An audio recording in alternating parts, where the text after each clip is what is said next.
Hello everyone, my name is Matthew Castro from San Diego, California, and I will be talking to you about editing in FL Studio 11. So, the first thing I'd like to talk about is trimming. Trimming is also known as slip editing within FL Studio, and if you click on these buttons right up here, this is the playlist section, and if you don't have the playlist open, you can go up to the top left right here, click on it there. And this is where I can edit my audio tracks. So yes, the slip edit button is right here. You can also shorthand command is S, so you can click on S and that'll do the same thing for you.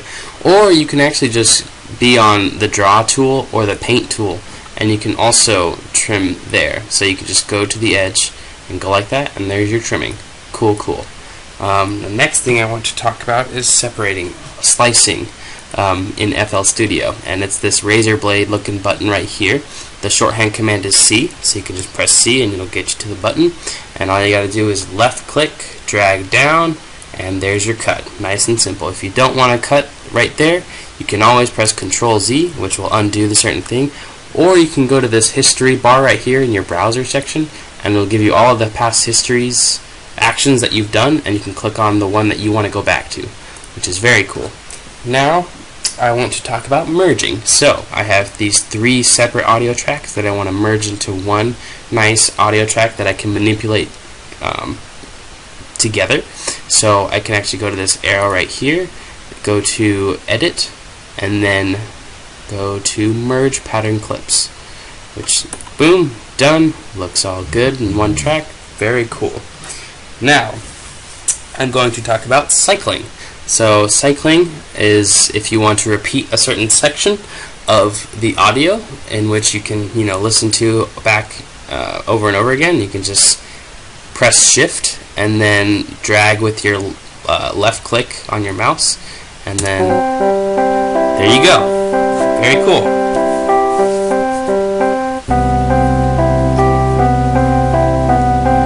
And then it restarts. Awesome. So that totally worked. Now I'd like to talk about zooming.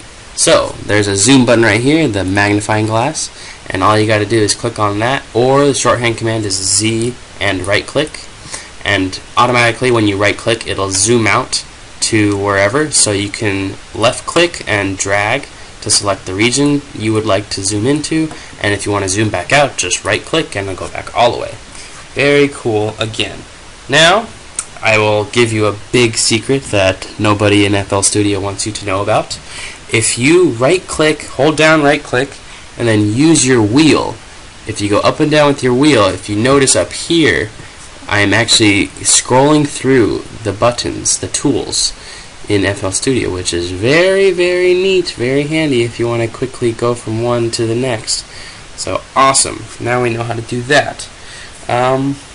Since I have some extra time, I might as well teach you some extra things. So another thing is markers. So if you'd like to create a marker to divide up your song to organize it, you can go down to this arrow and then click time markers, add one, and then create a name, blah blah blah, and then position it wherever you want. You can delete it by right clicking and delete. You can also, shorthand is Alt T and it'll give you a marker. So if you press Alt T, then it'll give you a marker and you can name it. Blah blah blah blah. There you go. Awesome. Now, since we still have one more minute, I think I will talk about naming and coloring. So I have this pattern sequencer here, which these patterns came from, and if I actually click on whatever pattern I want, I can click on this pattern and I can rename and color right here. So it'll give you a rename box, and you can put whatever name you want to there. And then you can also click on the square right here and it'll give you a color to do, and blah blah blah blah blah. There's your color, which is cool. If I want to change this one right here, let's see, it's a merge clip, so I'll go to merge clips, and then I can rename and color that, give it a nice bright color.